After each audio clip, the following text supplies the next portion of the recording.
Hey guys, in this video I'm going to talk about a few useful strings that you can put to use in your matches to make your pressure just a little bit scarier.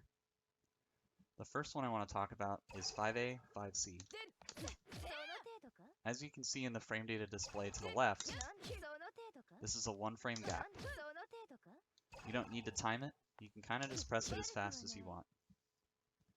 The reason that this is significant is because it's great for scouting 1AD, which is one of the most popular option selects in the game, while counter-hitting mashing and being relatively hard to reversal.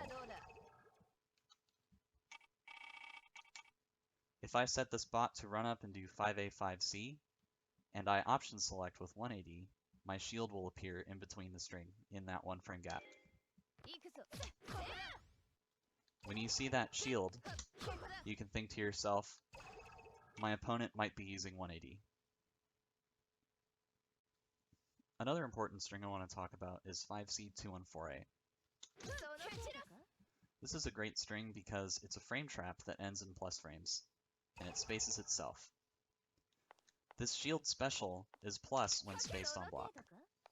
It can be anywhere between +3 or neutral on block at these outward spacings. At max 5C range, it's anywhere between +1 or +2, as you can see on the frame data display to the left.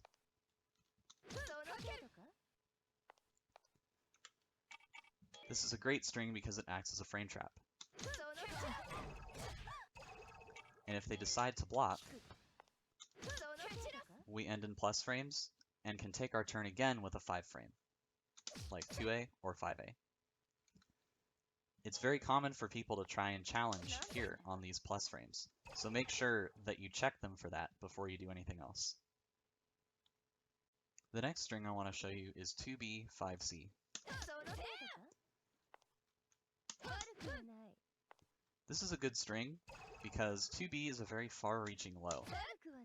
This is relevant because it's at ranges like this where people may begin to do things that are kind of annoying to deal with, like jump, rotate, do their flash kicks, and sometimes even dash block.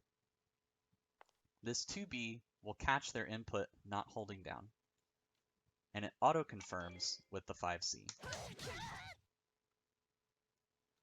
If you do manage to hit this, it's very easy to convert it however you need to, because the 5C gives you time. And if they block all of these, then it's pretty easy to autopilot into something like this. Plus frames or draw. This next string makes use of Wagner's charged 5C.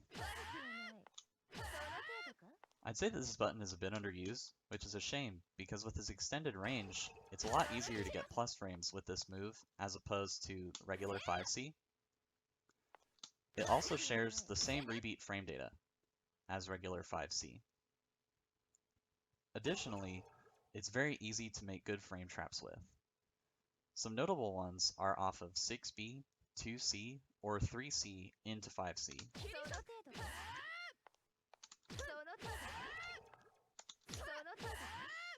As you can see in the frame data display to the left, those are all 3-frame gaps. 3-frame gaps are kind of nice because it gives you a few more frames than a 1-frame gap for your opponent to kill themselves on.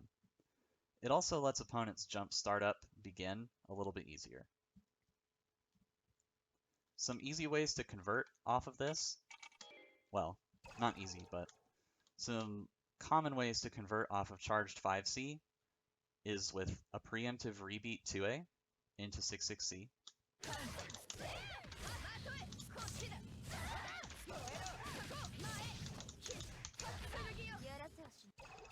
Or simply into a charged 214A.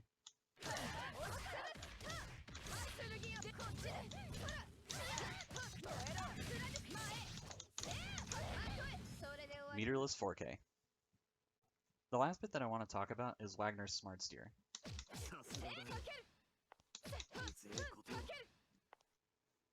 What most new players don't know about Smart Steer is that these normals within the Smart Steer operate independently of normal block string rules that dictate that we can't use the same normal again. For example, If I use 5B and 5C before smart steering, we will use 5B and 5C again because they are part of Wagner's smart steer. As such, this is not normally possible. This is useful because it can help us vary up our block strings, which will make it harder for our opponent to pick spots to mash, and will make it easier for us to end our turn and steal another. It also introduces rock, paper, scissors after forcing the opponent to block 5A. An important thing to note about Wagner's smart steer is that these first two buttons, 5A and 5B, can be staggered in smart steer. As you can see on the frame data display to the left, you can make quite big gaps here. The reason this is scary is because 5A itself is only -2. It has very low recovery and a pretty short range, meaning that our opponent doesn't have very much time to respond if we decided to throw after this. So a very simple and easy thing to do is to occasionally end a string in 5A and throw. If the opponent gets mashy when they see this 5A, either because they think it was a rebeat or they're scared of this throw that you've hit them with, you can simply smart steer and hit them for it.